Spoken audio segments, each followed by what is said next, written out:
नमस्कार दोस्तों, स्वागत है आपके जस्ट यूपीएससी में। हम लोग इकोलॉजी के 10 लेक्चर कंप्लीट कर चुके हैं। इसके पहले का लेक्चर हमने जो बनाया था वो 9th लेक्चर था। ये 10th लेक्चर है हमारा।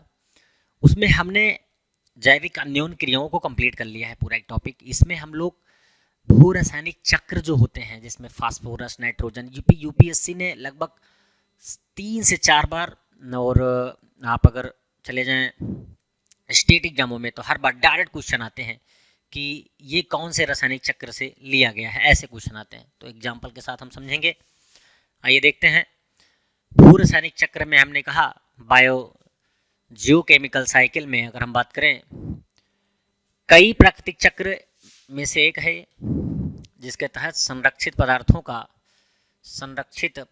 का परिस्थितिकी तंत्र के जैविक और अजैविक घटकों में प्रभाव होता है। मतलब जैविक जो जीवित है, अजैविक जिनमें जान नहीं होती है। पोषक तत्वों और महत्वपूर्ण लघु और दीर्घ तत्वों, अगर पोषक तत्वों में बात करें तो उसमें भी महत्वपूर्ण दीर्घ और लघु मतलब छोटे हैं, वो भी इंपॉर्टेंट, लेकिन वो छोट का थोड़ा कम है और कुछ ज्यादा होंगे। जैविक अजैविक घटक पाए जाते हैं। पोषक तत्वों तथा महत्वपूर्ण लघु दीर्घ तत्वों के जैविक और अजैविक घटकों में ये सब जो है हमारे वो प्राकृतिक तंत्र में पाए जाते हैं, और इन तंत्रों का जो प्रवाह निर्धारित होता है वो भू रासायनिक चक्र के द्वारा ही होता है। किसके द्वारा होता है? भू रासायनिक चक्र के द्वारा होता है कि कहाँ पर कैसे किस प्रकार के इम्पोर्टेंस मटेरियल या इम्पोर्टेंस जो आपकी ये जैविक रासायनिक चक्र है वो कहाँ पर पाए जाएंगे। ठीक, अब आगे आइए। चक्र के मुख्य रासायनिक तत्वों की अगर हम बात करें तो कार्बन है, हाइड्रोजन है, नाइट्रोजन है, ऑक्सीजन है, फास्फोरस है, सल्फर है। आप इनके विषय में जानते हैं, लेकिन बस इतना याद रखिए कि मुख्य रासायनिक चक्र की अगर बात करें तो अगर किसी एग्जाम में पूछेगा तो ऑब्वियस सी बात है इतना दे देगा कि इनके मुख्य रासायनिक तत्व कौन कौन से हैं। कार्बन भी दे सकता है, हाइड्रोजन भी ऑप्शन में दे देगा, नाइट्रोजन भी दे देगा, ऑक्सीजन भी दे देगा, फास्फोरस भी दे देगा और सल्फर भी दे देगा। इन में से कोई एक दे सकता है या फिर दो के पेयर में रख दे। आपको जोड़े बनाने हो सकता है 4 ऑप्शन दे, चारों यही दे, उसके बाद लास्ट में एक ऐसा ऑप्शन बनाए, जैसे बिहार में तो ई ऑप्शन होते हैं तो ई रख दे, तो आपको ई ऑप्शन मारना है। वही जैव भू रासायनिक चक्र 2 प्रकार के होते हैं, जैसा कि आप लोग को पता है कि गैसीय चक्र होता है, एक अवसादी या ठोस चक्र होता है। गैस चक्र और ठोस चक्र, ये याद रखिए। गैसीय चक्र में जलीय कार्बन, ऑक्सीजन, नाइट्रोजन ये आ जाते हैं, ये बहुत इंपॉर्टेंट है, याद रखना। और ठोस में फास्फोरस और गंधक ये आते हैं। ठोस में क्या आते हैं? फास्फोरस और गंधक आते हैं। पोषक तत्वों की अगर हम बात करें पोषक तत्व चक्रण में, तो पोषक तत्व चक्रण एक अवधारणा है जो कि बताती है कि किस प्रकार पोषक तत्व भौतिक वातावरण से जीवित जीवों तक जाते हैं और बाद में भौतिक वातावरण में पुनः चक्रित हो जाते हैं। मतलब कहने का कि यह चक्र पोषक तत्व चक्र बताता है कि एक पर्टिकुलर हमारी क्या होती है, चरम सीमा होती है। चरम सीमा से लौट के आए, फिर इसी चक्र में हम फिर दोबारा शामिल हुए, फिर आए, फिर इसी में चक्र में शामिल हुए, फिर दोबारा आए। इसी प्रकार से ये चक्र चलता रहता है। ये हमारा एक पीक पॉइंट है।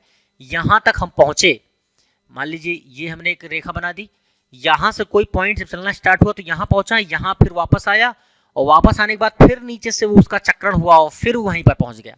तो यही कह रहा है कि पोषक तत्व चक्र एक अवधारणा है जो बताती है कि किस प्रकार पोषक तत्व भौतिक वातावरण से जीवित जीवों तक जाते हैं। ये आपका पॉइंट है, जाते हैं, और वहां से जाने के बाद भौतिक वातावरण में वापस आने फिर पुनः जो है वो पुनर्चक्रित हो जाते हैं। मतलब कहने का पुनर्चक्रण में समा जाते हैं।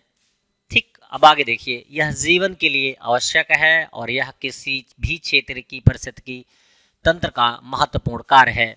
अगर आपको जानकारी हो तो आप ये बात अच्छे से जानते भी होंगे कि जो हमारा जल चक्र है, बेसिकली क्या होता है कि जल के विषय में आप लोग को पता ही है। जल चक्र ना हो तो फिर क्या होगा? ये जो हमारे पास इतने मात्रा में पानी अवेलेबल है वो उस हिसाब से तो ना रहे, क्या होता है, बरसात का पानी, मान लीजिए बरसात का पानी गिरा, ठीक, बरसात का पानी गिरा, ये आपका मान लीजिए पानी है पूरा, ठीक है, ये यहाँ से वाष्पीकृत होकर के कहाँ जाता है, ऊपर बादलों में, कहाँ जाता है, बादलों में, ये बना बादल, और बादल के थ्रू यहाँ पर गिरा, फिर यही चक्कर यहाँ हुआ, फिर बादल बना, फिर ये चक्कर यहाँ पर, ये कंटिन्यू चलता रहता है। मतलब बादल बनने की क्रिया कहाँ से होती है, वाष्पीकरण से होती है। वाष्पीकरण हुआ, बादल बने, पानी गिरा, फिर वाष्पीकरण हुआ, बादल बने, पानी गिरा, जिसको हम संघनन कहलाते हैं। हमने आपको ज्योग्राफी में पढ़ाया भी है, उसको वहां पर संघनन बोलते हैं। तो यही सेम चीज यहाँ पर पोषक तत्व के चक्रण में होता है। ये चीजें ऐसे कंटिन्यू चक्कर में चलती रहती हैं, ठीक है। तो अब आगे देख लीजिए, किसी भी विशेष वातावरण में इसके जीवों को निरंतर बनाए रखने के लिए पोषक चक्र को चक्रण में रहना जरूरी है। अगर चक्रण नहीं होगा तो दिक्कत आ सकती है। अब इसी प्रकार से आ जाइए, देख लेते हैं पोषक तत्वों के चक्रण के प्रकार, ठीक। ये प्रकार की बात करें उसके पहले ये देख लेते हैं थोड़ा इसके बेस में। प्रतिस्थापन अवधि के आधार पर एक पोषक तत्व चक्र को पूर्ण या अपूर्ण चक्र के रूप में माना जाता है। अब मान लीजिए कि पूरी तरह वाष्पीकरण नहीं हो पाया, वाष्पीकरण नहीं हो पाया तो पानी भी आधा अधूरा उसी हिसाब से गिरेगा जिस हिसाब से वाष्पीकरण हुआ होगा, तो वो अपूर्ण चक्र कहला सकता है, ठीक है। एक पूर्ण पोषक तत्व चक्र हुआ है जिसमें पोषक तत्वों को उतनी तेजी से प्रस्थापित किया जाता है जितनी तेजी से उनका उपयोग किया जाए। मतलब जितनी तेजी से हम पानी का उपयोग कर रहे हैं उतनी तेजी से वाष्पीकरण नहीं हो रहा है, इसलिए चक्र हमारा क्या है, अपूर्ण है, और जिसकी वजह से हमें पानी की समस्याओं का सामना करना पड़ रहा है। उसी प्रकार से पोषक तत्व भी हैं, जितनी तेजी से हम उनका उपयोग करते हैं उतनी तेजी से हमको उनको क्या करना है, रिट्रीव, मतलब कि उनको पुनर्चक्रित करना पड़ेगा। और उनका अगर पुनर्चक्रण नहीं होता है तो ऑब्वियस सी बात है कि पर्यावरण संकट आ जाएगा, और वो ही आजकल हो रहा है, ठीक है। और अधिकांश गैसीय चक्र को आमतौर पर पूर्ण चक्र के रूप में माना जाता है, गैस हो सकती है। इसके विपरीत अवसादी चक्र को अपेक्षाकृत अपूर्ण चक्र माना जाता है, जिसमें ठोस, जैसा कि मैंने बताया, अवसादी चक्र कौन कौन हो सकते हैं, फास्फोरस और गंधक आते हैं, जो कि ठोस होता है, क्योंकि पोषक तत्व चक्र से खो जाते हैं या खा जाते हैं। ये हिंदी थोड़ा यहाँ पे मिसप्रिंट है, उसके लिए क्षमा चाहते हैं, ठीक है। अब अवसादों में तब्दील हो जाते हैं और इसीलिए तत्काल चक्रण अनुपलब्ध हो जाता है। अगर हम प्रकार की बात करें तो ये प्रकृति के आधार पर दो प्रकार के होते हैं, गैसीय और अवसादी। अवसादी मतलब ठोस। गैसीय की बात करें तो जहां संधारित वातावरण या फिर हाइड्रोस्फीयर होती हैं, या और अगर अवसादी चक्र की बात करें जहां संधारित भूप्रवृत्ति होती है, मतलब कि ठोस की बात जहां होगी, और इसकी बात करें तो हाइड्रोस्फेरिक वातावरण होगा, मतलब कि नरम भूप्रवृत्ति होती होगी या वायु की मात्रा ज़्यादा होती होगी, वहाँ की बात कर रहे हैं। गैसीय चक्र में अगर हम जल चक्र की बात करें तो जल चक्र के विषय में मैंने आपको पूरा बता दिया है, अभी अभी हमने यही तो बताया, यही तो जल चक्र है। ये पूरा आपका जल चक्र का ही एग्जाम्पल है जो उन्होंने इतने बड़े में दिया हुआ है यहाँ पर, ये देखिए, ठीक। फिर भी देख लीजिए, सौर ऊर्जा के संचालित जो जल चक्र है वो निरंतर किसके द्वारा चलता है, सौर ऊर्जा से संचालित होता है।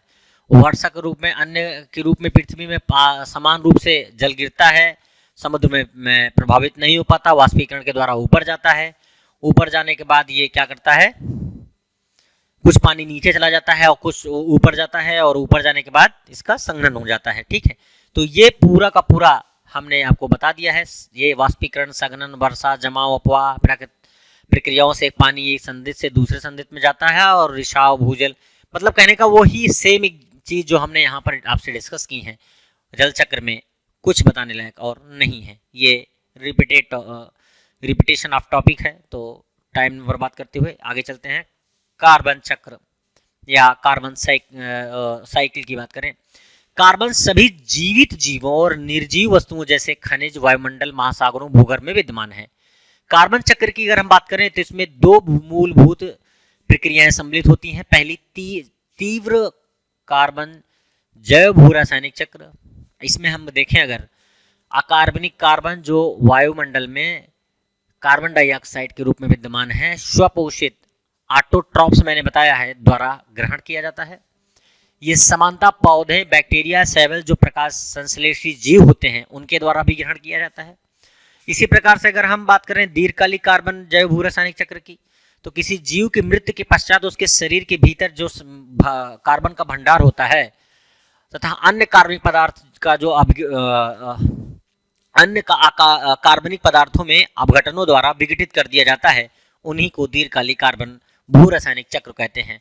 मतलब कहने का यहाँ पर हम क्या कर रहे हैं, यहाँ पर हम जीवित जीवों की बात कर रहे हैं, यहाँ पर हम कह रहे हैं कि जो खत्म हो चुके हैं, मर चुके हैं, उनकी बात कर रहे हैं।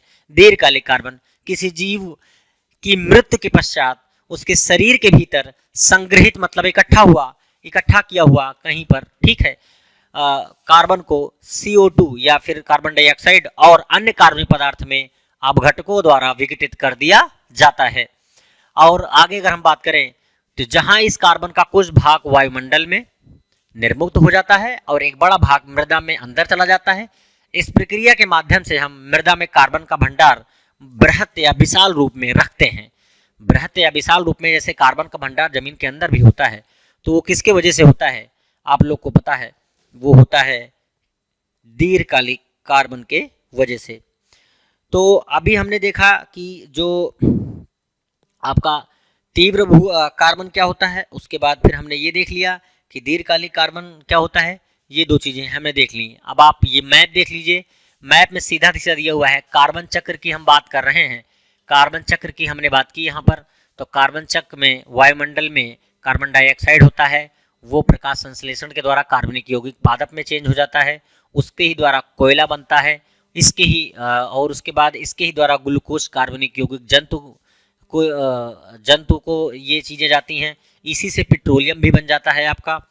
और अगर हम बात करें वायु में कार्बन डाइऑक्साइड होता है, तो उससे पानी में कार्बोनेट, चूना पत्थर, ये सारी चीजें उसे बन जाती हैं। कार्बन यौगिक या जो जंतु होता है, इसी से अकार्बनिक कार्बोनेट सल्की भी इसी से बन जाता है आपका। तो ये मैप आप थोड़ा सा जरूर देखिए पॉज करके इसको समझने का प्रयास कीजिए। यही आपका कार्बन चक्र कहलाता है। अब अगर हम बात करें नाइट्रोजन चक्र की, तो नाइट्रोजन के विषय में आपको बता देना चाहता हूं कि नाइट्रोजन चक्र को ऐसा चक्र है जो कि बेसिकली सबसे इंपॉर्टेंट चक्रों में से एक चक्र नाइट्रोजन चक्र है। वो किस लिए, क्योंकि लास्ट 2021 में अभी यूपीएससी ने जो क्वेश्चन पूछा था वो नाइट्रोजन चक्र पे पूछा था। तो नाइट्रोजन चक्र की बात करें तो वह चक्र जैव भू रासायनिक चक्र है जो प्रकृति में नाइट्रोजन और नाइट्रोजन युक्त यौगिकों के रूपांतरण को बताता है। मतलब या तो नाइट्रोजन हो या तो नाइट्रोजन के द्वारा रूपांतरित किया गया हो, नाइट्रोजन के द्वारा दूसरे को नाइट्रोजन बना दिया गया हो, क्लोन जिसको कहते हैं, यौगिक के रूप को रूपांतरण करता है। वायुमंडलीय नाइट्रोजन का सबसे बड़ा स्रोत है। वायुमंडलीय नाइट्रोजन जो है वो नाइट्रोजन का सबसे बड़ा स्रोत है। और आपको पता होना चाहिए कि हमारे यहाँ गैसों में 78% गैस जो है वो नाइट्रोजन की पाई जाती है। हरे पौधे नाइट्रोजन को नाइट्रेट के रूप में मृदा और जल से अवशोषित करते हैं। जंतु जब पौधों को भोजन के रूप में ग्रहण करते हैं तब वह नाइट्रोजन प्राप्त करते हैं। बहुत इंपॉर्टेंट लाइन है ये। जंतु जब पौधों को भोजन के रूप में ग्रहण करते हैं, फिर से सुन लीजिए, जंतु जब पौधों को भोजन के रूप में ग्रहण करते हैं तो वह नाइट्रोजन प्राप्त करते हैं। जीवधारियों में नाइट्रोजन प्रोटीन और न्यूक्लिक अम्लों का आवश्यक घटक होता है। अब आप इससे समझ लीजिए, वायुमंडलीय नाइट्रोजन की बात कर रहे हैं तो एक बेस पकड़ते हैं जहां से नाइट्रोजन की उत्पत्ति हो सकती है। ठीक है, तो आप ये देख लीजिए, हमने ये पकड़ा, ये क्या है, पौधे हैं। पौधे क्या होता है, पौधे जो बने होते हैं उनकी जड़ें कहाँ होती हैं, अपघटीय जीवों पे। जीवों में कौन कौन से जीव हो सकते हैं, वो हो सकते हैं वायवीय, अवायवीय, बैक्टीरिया, कवक, इनके ऊपर ये पेड़ पौधे उगते हैं आपके। इनका शिकार, पौधे का शिकार कौन करता है, खरगोश वगैरह करते हैं। फलियों की जड़ों में रहने वाले नाइट्रोजन यौगिकीकरण बैक्टीरिया यहाँ पर नीचे संभव है। ये प्रोसेस जो हो रहा हो वो यौगिकीकरण कहलाता है। अपघटनीय जीव के नीचे क्या हो सकता है, वो तिक्तातु, इसको बोलते हैं तिक्तातु, एक पदार्थ होता है, या फिर इसको जीव भी बोल सकते हैं, ऐसा कुछ लिखा तो नहीं है। आई थिंक ये तिक्तातु नाम का जो होगा वो जीव होगा। अमीनोफिकेशन अमीमिनोफिकेशन ऐसे कुछ लिखा हुआ है। बेसिकली बहुत धुंधला है, ये समझ में कम आ रहा है क्योंकि इसकी टाइपिंग करवाई गई है। तो एक बार इसको आप देख लीजिएगा कि अपघटनीय जीव के नीचे के तत्व कौन कौन से होता है। जैसे ये समझ में आ रहा है निट्रीफिकेशन, ये तो समझ में आ गया है।